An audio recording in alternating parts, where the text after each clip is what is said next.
The laughter started before the lights fully turned on. It echoed through the long public hall of Station Helier, sharp and careless, bouncing off metal walls dressed in silver banners. The station was preparing for its first shared Christmas gathering, but the mood was far from warm. Many species walked past the center table with looks of doubt. Some slowed only to laugh. At the far end of the hall, a human stood alone. His name was Terran Holt. He wore a faded work jacket with grease marks on the sleeves. His hands were rough, fingers nicked with small cuts. On the table in front of him sat a collection of small ornaments. They were simple. Too simple for a place filled with gold, crystal, and ancient power. The ornaments were made from scrap metal rings, polished glass shards, and thin wires pulled from broken drones. Some held tiny glowing cores, softly pulsing like stars. Others were shaped like snowflakes, stars, and small circles meant to hang from branches that did not exist here. A group of traders stopped and stared. "Is that all?" one of them said, his voice filled with humor. "Humans celebrate with trash now?" Another laughed. Terran kept his eyes on the table. He adjusted one ornament that leaned slightly to the side. He said nothing. Around him, the hall filled with sound. Dragonkin guards walked past, their scales reflecting the lights. Nobles from distant systems spoke loudly about gifts worth planets. For them, Christmas was just another event, another show of wealth. Terran had no wealth to show. He had worked on the station for 8 years. He cleaned vents, fixed broken doors, and recycled damaged parts no one else wanted. Every year, when the station grew colder during this season, he remembered Earth. He remembered quiet nights, small lights, and warmth that did not come from power cores. So he made ornaments. He did it in secret, late at night after his shifts ended. He shaped them slowly, carefully. Each one held a memory, a laugh, a loss, a promise to survive one more year. He placed them on the table because the notice board said, "All cultures may share their traditions." He believed that line. A pair of young officers stopped in front of the display. One picked up an ornament shaped like a star. "It's light," the officer said, confused. "Cheap too," the other replied, setting it down. "Why would anyone wear this?" They walked away laughing. Terran felt his chest tighten, but his face stayed calm. He had expected this. Humans were known for many things in the galaxy, but beauty was not one of them. Power was measured in size, fire, and age. Handmade things meant nothing here. Still he stayed. Across the hall, high above the crowd, someone watched. Princess Sailora of the Dragon Clan stood on a raised platform with her attendants. Her scales were pale silver, her eyes calm and sharp. She was young for a dragon royal, but her presence made others step back without knowing why. She had been listening to reports, half bored, until she noticed the laughter. Her gaze followed the sound and landed on the small table. At first she saw only a human. Weak, plain, forgettable. Then she saw the ornaments. They were not bright like dragon jewels. They did not shine with ancient magic. Yet something about them pulled her attention. The glow inside one flickered softly, uneven, like a heartbeat. She frowned slightly. "What are those?" she asked. An attendant glanced over. "Human decorations, Your Grace." "Homemade." "Worthless." Sailora did not reply. Her eyes stayed on the human. Terran picked up an ornament that had rolled to the edge of the table. His hands moved with care as if it could break from a rough touch. For a moment, his shoulders lowered and something heavy crossed his face. Sadness. Sailora had seen warriors die without that look. She felt a strange pause inside her chest. Down below, a dragon merchant stopped in front of Terran. His scales were dark red, his voice loud. "You made these?" the dragon asked. "Yes," Terran replied quietly. "Why?" the dragon said. "They have no value." Terran looked up for the first time. His eyes were tired but steady. "They matter to me," he said. The dragon snorted. "That is not how value works." He walked away. The hall grew louder. Music systems activated. Lights brightened. The Christmas event moved forward without Terran's table being acknowledged. Other displays drew crowds. Expensive gifts. Powerful symbols. Terran stood there unseen. He reached into his pocket and pulled out one final ornament. This one was different. Smaller. The glass was cracked but repaired with thin gold wire. Inside, the glow was warm, not bright. He held it in his palm for a long moment. This one was never meant for the table. He had made it for someone who would never see it. A memory of home. As he placed it gently among the others, he did not notice the shadow fall across the table. Sailora had descended from the platform. The noise around them faded in her ears. She stood close now, close enough to see the tiny marks on Terran's fingers, the care in every shape. She did not speak. She reached out. Her claw hovered over the cracked ornament. Terran's breath caught. The hall seemed to hold still. And for the first time that night no one laughed. Silence followed her movement.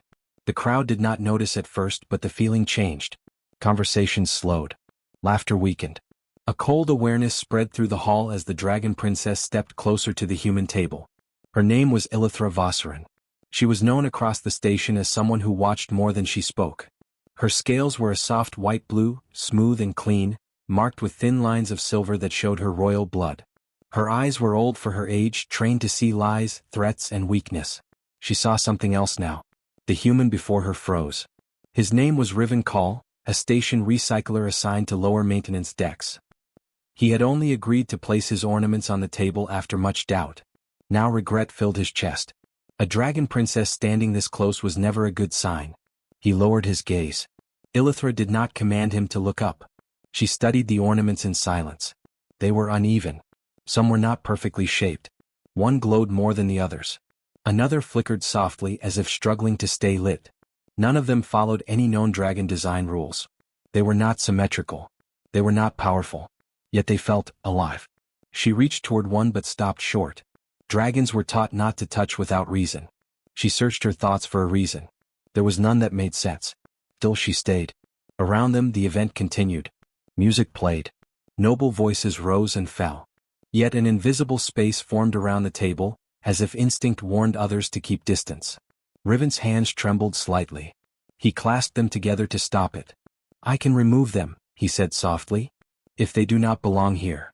His voice was calm but his heart was not. Illithra finally looked at him. Her gaze was direct but not cruel. "Why did you make them?" she asked. The question surprised him. No one had asked before. Not the officers.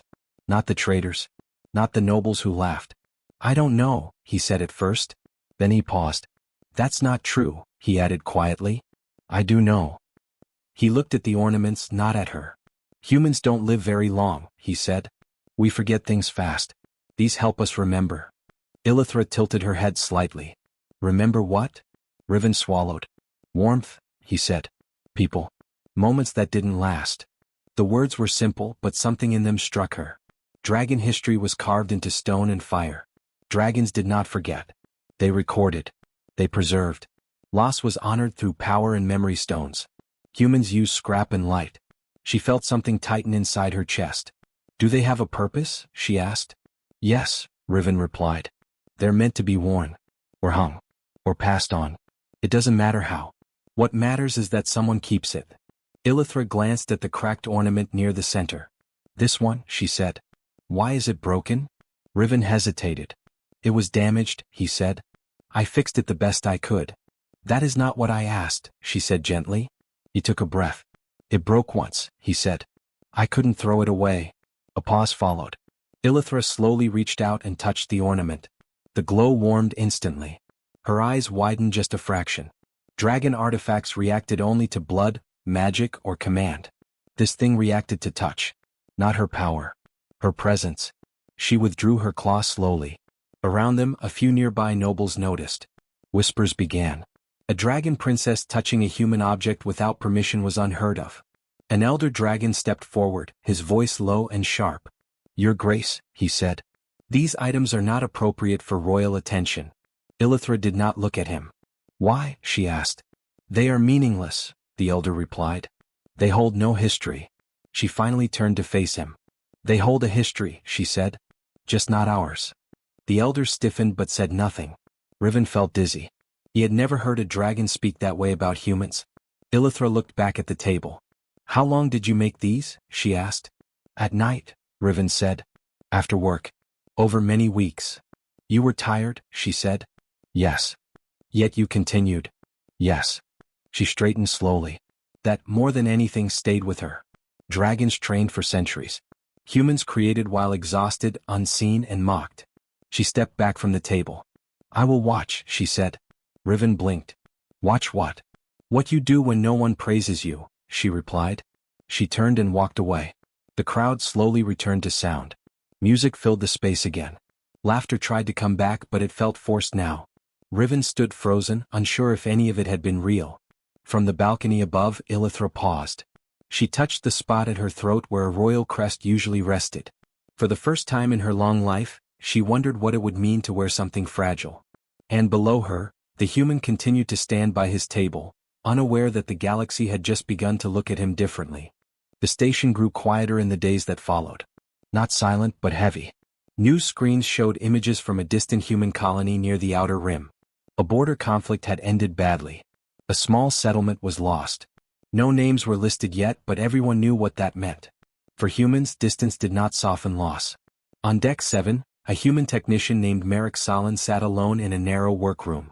Tools lay untouched beside him. In front of him was a small bundle wrapped in cloth. Inside were ornaments. He had not planned to show them again. After the laughter, after the looks, he thought it was better to stop. But he kept making them anyway. His hands moved on their own during sleepless nights. Each ornament was different. None were perfect. He worked slower now. Across the station, far above the maintenance decks, Princess Eltheria Noxie stood in a quiet observation chamber. The room was dark except for the stars outside the wide window. She had ordered privacy, something rare for a dragon royal. On a table before her rested a single ornament. She had taken it without asking. It was light. Almost fragile. A thin ring of metal held a small glow crystal inside. The light pulsed softly like a calm breath. Eltheria had examined it for hours. No magic seal. No hidden weapon. No ancient mark. Yet it resisted being ignored. She touched it again. The glow warmed. That troubled her. Dragon objects responded to power or command. This responded to care. She summoned an aide. "What do humans do when they lose a world?" she asked. The aide hesitated. "They mourn, your grace. Then they rebuild." "And when they cannot rebuild?" "They remember," the aide said. "They tell stories. They make small things." Eltheria dismissed her. Memory. Dragons carved memory into stone so it would never fade. Humans shaped memory into things that could break. What? Below, Merrick stood before a small notice board. A new order blinked on the screen. The shared Christmas event would continue. Attendance was encouraged. Displays could be updated. He almost turned away. Instead, he placed the bundle of ornaments in his arms and walked. The hall felt different now. Fewer laughs. More quiet glances. Some species avoided the human display, not out of mockery but uncertainty. Merrick arranged the ornaments slowly. A group of human workers stopped nearby. One of them stared. "My brother had one like that," the worker said softly, pointing at a small star shape. "Back on Luna?" Merrick nodded. He did not ask questions. Another human reached out but did not touch. "They don't look strong," she said. "They aren't," Merrick replied. "They're meant to be kept close." Above them, unseen, Eltheria watched through a silent lens. She saw how humans gathered without command. How they lowered their voices. How they did not explain the meaning of the ornaments, even to their own kind. The meaning was not for words. An elder dragon entered the chamber. "You continue to observe them," he said. It was not a question. "Yes," Eltheria replied. "They suffered a loss," the elder said. "That explains their behavior." "No," she said. "It does not explain their response." The elder frowned. "They create objects during grief," she continued. "Objects with no value." The elder nodded. "Correct. They do not sell them," she said. "They do not display them proudly. They do not even protect them well." "So?" the elder asked. Eltheria turned. "They trust someone else to carry the weight." The elder was silent. Later that cycle, the station lights dimmed for rest hours. Merrick remained at the table, packing the ornaments away. He thought of stopping. Of throwing them back into scrap. He picked up one ornament shaped like a simple ring. Inside it was a small chip etched with a human date. He closed his hand around it. A shadow fell across the table. He looked up. Eltheria stood there, alone. "I did not ask permission," she said. "But I took one." Merrick felt his throat tighten. "That's okay," he said. "They're meant to be taken." "Why?" she asked. He thought for a long moment. "Because humans don't trust forever," he said. "We trust moments." She studied his face. "You lost someone," she said. "Yes." "And you did not carve their name into stone." "No," he said. "Stone lasts longer than we do." "That is the point," she said. "For dragons," Merrick replied. Silence stretched between them. Eltheria placed the ornament back on the table. "I will return it later," she said. For now, I only wanted to understand. You don't have to, Merrick said. She paused. But I want to, she replied. As she turned away, Merrick spoke again. They laughed because they thought it was small, he said. But small things survive when big ones fall. Eltheria did not answer. But when she reached the corridor, she closed her claw gently around the ornament she still carried. For the first time in centuries, a dragon princess carried something she could lose. And she did not look away from that truth. The hall was louder than it had ever been. Music echoed across the wide space. Lights shimmered in colors chosen by dragon artists and alien designers. Noble guests filled the air with proud voices. This was meant to be the highest moment of the gathering. And yet something felt wrong. At the edge of the hall, a human named Karen Dax stood behind a narrow table. His shoulders were tense. His hands rested near a small cloth, covering objects no one had asked to see today. He almost left. Laughter drifted from the center of the room, sharp and careless. A group of nobles pointed toward the human table. He's back again, one said. With those little things, another replied. Humans never learn. Karen heard every word. He unfolded the cloth anyway. Small ornaments appeared under the bright lights. Rings, stars, fragile shapes glowing softly. They looked even smaller now, surrounded by power and wealth. A few guests laughed openly. Karen felt heat rise to his face, but he did not move. He remembered why he made them. He remembered cold nights and empty rooms. He stayed. Then the music stopped. It was not planned. The silence spread slowly, like a wave moving through the hall. Conversations broke off. Heads turned toward the entrance. Heavy footsteps echoed. A dragon princess entered alone. Her name was Venrissa Aerith. She wore no crown. No armor. Her scales were deep pearl, reflecting the light softly instead of burning it back. Her posture was calm, controlled. At her throat, hanging from a thin silver chain, was something no one expected. A small human ornament. The laughter died instantly. Whispers rushed through the crowd, sharp and confused. That is human-made, someone said. Why would she wear that? Is it some kind of insult? Venrissa walked forward without haste. Each step carried weight. Dragon nobles stepped aside without thinking. Karen froze. His heart pounded so hard he felt dizzy. He recognized the ornament. A ring with a cracked glass center repaired with thin wire. His hands began to shake. Venrissa stopped in front of the gathering platform. She turned slowly, allowing everyone to see. This gathering celebrates unity, she said. Her voice was steady, clear. Yet laughter has been used as a weapon. No one spoke.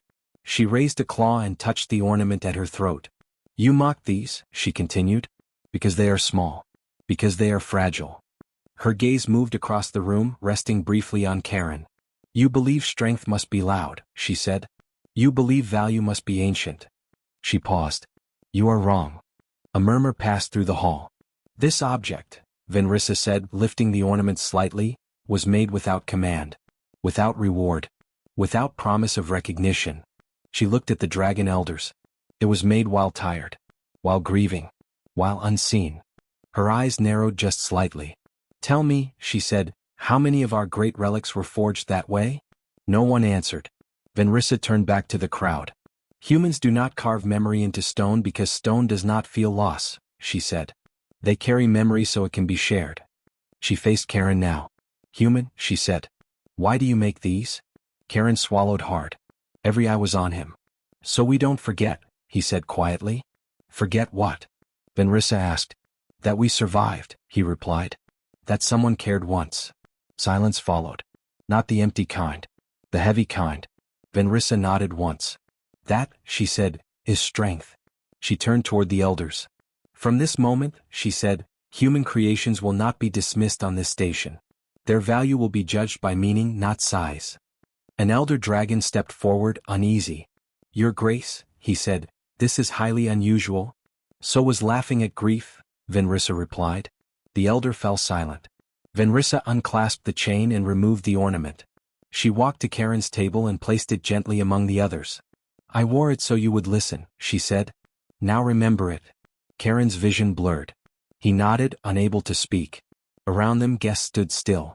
Some lowered their heads. Others looked at the ornaments again, really looked for the first time. A young alien stepped forward hesitantly. May I take one? They asked. Karen blinked. Yes, he said. That's why they're here. Another followed. Then another. No one laughed. Venrissa stepped back into the crowd. The music slowly returned, softer now. Conversations resumed, but their tone had changed. From the shadows, the dragon princess watched. She touched the bare space at her throat. For the first time in her life, she had removed a symbol of power and felt stronger without it. And across the hall, a human stood taller than he ever had, surrounded not by praise, but by understanding. The laughter never came back. The station did not return to normal. It changed quietly. In the days after the gathering, something small began to spread. Not orders. Not laws. Not speeches. Questions. Visitors paused longer near human workspaces. Some asked about the ornaments. Others simply watched humans work in silence, noticing things they had never cared to see before. A human named Olenmar continued his duties on Deck 5. He repaired wall panels, cleaned air filters, and sorted scrap into bins marked for reuse. Nothing about his routine was special. Except for one thing. Around his neck hung a simple ornament. It was not the one the dragon princess had worn. It was another, shaped like a circle with a soft light inside. He wore it under his uniform most of the time, but sometimes it slipped into view. People noticed. An insectoid engineer stopped him one shift. "That object," the engineer said, clicking softly. "Is it a symbol of rank?" Olin shook his head. "No." "Then what does it represent?" Olin thought for a moment. "It reminds me to keep going." The engineer considered this and walked away without another word. 2 cycles later, that same engineer wore a small metal loop on one limb. It had no glow. No meaning to anyone else. But it was kept close. In the upper levels, Princess Sareth Valine stood before a council of dragon elders. She listened as reports were delivered. Trade updates. Security status. Cultural exchanges. One report stood out. "Human ornament requests have increased," an elder said. "Multiple species have begun creating personal tokens inspired by them." Sareth's expression remained calm. "Is this a problem?" she asked. "They are fragile," the elder replied. "They will break." "Yes," Sareth said.